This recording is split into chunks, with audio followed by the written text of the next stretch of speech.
It seems like every few months there is a new headline about MacG getting cancelled. But the crazy part is, somehow, he always manages to survive. He even has a book called Uncancelable. In this video, we're breaking down every time MacG almost lost everything and how he keeps coming back. I'm Ona and I make weekly videos about things that happen in South Africa. If that's your thing, make sure you subscribe and join the community. This all started way back in 2010, before Podcast and Chill was even a thing. MacG was on YFM with MacG Unleashed when he made some offensive jokes targeting the gay community. The station was fined 15,000 rand and MacG was fired on the spot. Unfortunately, there is no footage of this available, but he did mention it in this interview with Jube, who also played a part in MacG almost getting cancelled, but we'll talk about that later. Why were you fired? From why? From my film? I spoke about gay people. What is it that you don't like about them? Did you get by one? No. It was just, I was young, man. It was like a very, what's the word? Juvenile thing to do. Okay. Yeah, no, man, look. But you're good with them. Yeah. And things only got more complicated. By 2021, Podcast and Chill had become huge. But MacG and Soul landed in hot water again when they made transphobic jokes on the show. This was on episode 220, but unfortunately, I cannot find the exact clip. It makes sense that they could have cut it out of this episode because of how bad it was. MacG had to apologize publicly and invited a trans activist on the show to address it. So before we talk about what happened this week, I think it's important, for on behalf of the network, and the team, we would like to apologize profusely, for the comments we made, what happened, what transpired on Monday.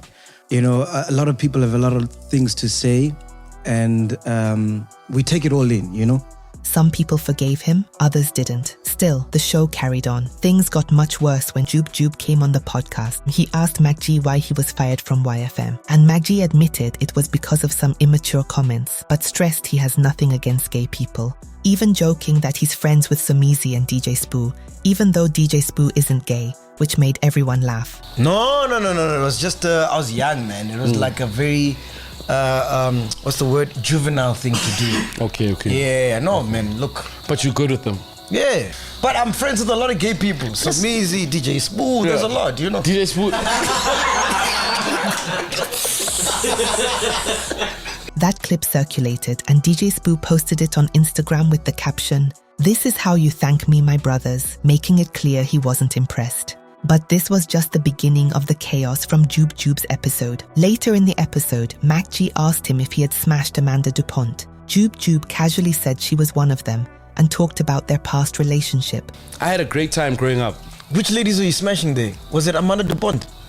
She was one of them. Nah. Ooh, you were smashing that. Yeah, before you went to jail. Oh, yeah. How was that relationship like?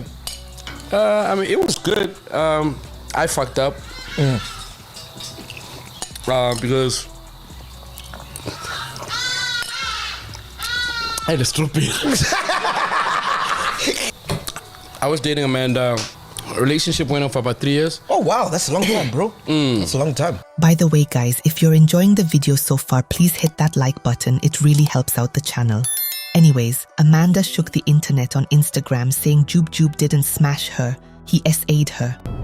So I'd like to address things that were said about me by Mulema Marahanye, Jube on MacG's show, as well as MacG. Okay. So there's 3 things that I mainly want to address. The first was saying that he smashed me. First of all, Mulema, you me.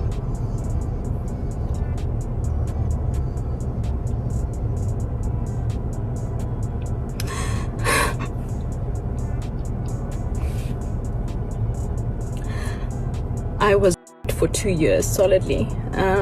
She said she would take legal action and called out other women who had similar experiences with Jube and MacG. In your career, okay, I will meet you in court, and any women who have been harassed and abused by these 2 men, I have your back.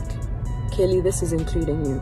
If you guys needed just a little bit of more support to fight these people, I got you. It stops here. This is rubbish, okay? The change starts with us and we are the change. I love you guys so much. In response, MacG sued Amanda for defamation, arguing there was no proof he was involved, but the damage was done. In another celebrity episode, MacG stirred up controversy internationally. There's a clip where he asks US singer Ari Lennox, "Is someone effing you good right now?" She was shocked by the blunt question. MacG said he was quoting lyrics from her song, but the clip blew up on social media. Yeah.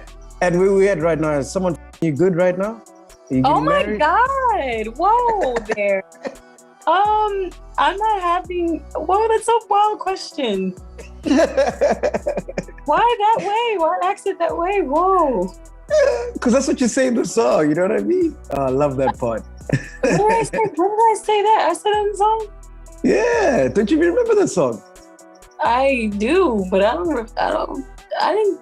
Oh, I guess I did say that. I did say that. Let me, okay, you caught me off guard there, but I did say that. But no, I'm chilling. I'm not messing with anyone. All right, cool, man. Listen, tell me. Ari later told The Breakfast Club she was upset because they agreed that part of the interview wouldn't be released.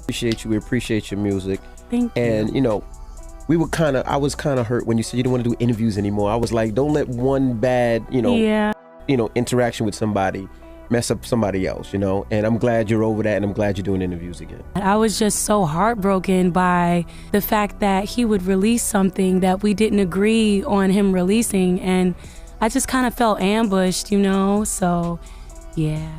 Joe Budden jumped in too, saying Ari makes explicit music and should have expected MacG to discuss it, since he's known for his shock jock style. I'm not saying that the South African podcaster was right or wrong, because it's not my place to say. But Ari Lennox's last 9 verses have been sexually explicit. If you're sitting with a shock jock, I'm not saying that he's right or wrong, don't try to twist my words. You have to know that anything you have ever said in a song could potentially be on record to be discussed. Now, could he have done that in a much more classy and tasteful way? Of course. Now, wait a minute, though. But for Ari Lennox afterward to act like, where did he even find the nerve, courage, and gall to ask me such an explicit question? Fam, I've listened to all your last guest verses. Part of why I love them is because you talking that talk. Fast forward to 2022. Tol Asmo insulted activist and actor Rosie, calling her Coup Beans and Satan's child while making fun of her appearance. This was in relation to false SA allegations against Tol Asmo. The podcast and chill crew laughed along with the jokes, which Rosie saw as crossing a serious line. Hey, Munna, that hashtag was flying. Women attacking me left, right, and center, bro. The biggest to attack me, biggest number one feminist, Rosie Mutene. Ke ngwana Satan, ka nnete. Ask any will tell you. Just copy my sister. What? Yeah, from generations. It beans a coup. I want to cook beans. Kai Mutene's younger sister. Yes. Kai Mutene's younger sister. Oh, shang and throw a coup. Rosie took legal action and sued for damages and a public apology, and the podcast and chill crew dismissed it, saying that they are not responsible for what their guests say on their show. When you say it's been going for such a long time, what's not? Oh, she served us last year. Yeah, dude. She's made sure she served me at Kaya. I got my papers at Kaya. My papers came at Kaya. I'm like, oh. They're like, yo, you go, sir. I'm like, oh, wow. We don't hold the views of whoever we have here. Yeah. You know what I mean? Like, dude, it's whoever sits here and says what they say. He made the accusations he made. We gave him a platform and we asked him questions, which we do week in, week out with everybody else. Why are we responsible for what Mo says? There's no case, guys. Then there was the messy baby drama involving Nkosazana's daughter. MacG claimed the father wasn't Sir Trill, but Master KG. Hey, speaking about babies, man, crazy thing I heard this week. I don't know who told me, but someone in Botswana told me, and they very close to Nkosazana's daughter. Apparently, that's not Sir Trill's kid. It's Master KG's kid, bro. I kid you not, bro. I kid you not. I kid you not. Serious. She was a surrogate. For Master KG. Okay, all right. He challenged Nkosazana to sue him if it was false, but said he didn't think she would because it was true. This thing is simple. If I'm lying, sue me. Done. Sue me. And I would love it if she sues me, because then we'll know who the real father is. She'd have to prove it in the court of law. Don't play this victim card shit. So if she doesn't sue you, it's the truth. No, I'm just saying. Yeah. I'm just saying. It's defamation, right? Yeah. So just say, hey, here's the blood test or DNA. Danko. Blood test. And guess what? She did end up suing him for 13 million rands. Later, MacG apologized for making those claims. He joked about the bad timing of the apology since it came after news of the lawsuit. Before we go, man, this is bad timing. Yeah. So last week, Sfiso came with Nkosazana's daughter's brother. Nkosazana's brother showed me a picture of her child. And we were wrong. We were wrong. For real. She looks just like Cetril, bro. She looks just like Cetril.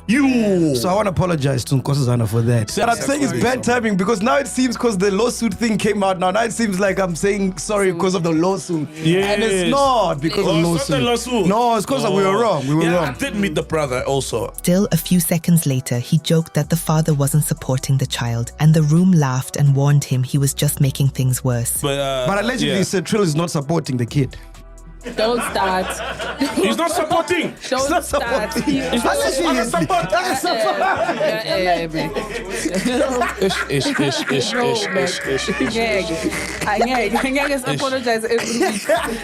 Sorry. And just when you'd think it's over, MacG went after Minnie Dlamini. There's a clip where he said something like, there must be something wrong with Minnie because she can't keep a man, adding a crazy comment about her coochie. I saw a post from Dr. Monaiza, Brian, confirming their breakup. Bro, I'm telling you, man, there's got to be something wrong with her. Like maybe a coochie smells or something, bro. No. Yeah. You know this happens, dog. It happens, bro. No. Especially with the hot girls. What if she can't cook? Why does it have to? In fact, why does it have to be her? The clip went viral and Minnie responded on TikTok with a silent stare of disgust. MacG apologized, saying sorry to any women he offended and invited Minnie to the podcast to talk things through. Speaking about women, man, I want to apologize first and foremost to all the female chillers and just women in general in SA, that I might have offended with that comment. That was not the intention. We never say things to offend Beautiful people. Stuff, man. Whoa, man. Yeah. And also, we don't. Bro, and also, I want to extend an invite to Minnie Dlamini, bro. I want to invite her to the show. You're more than welcome to come.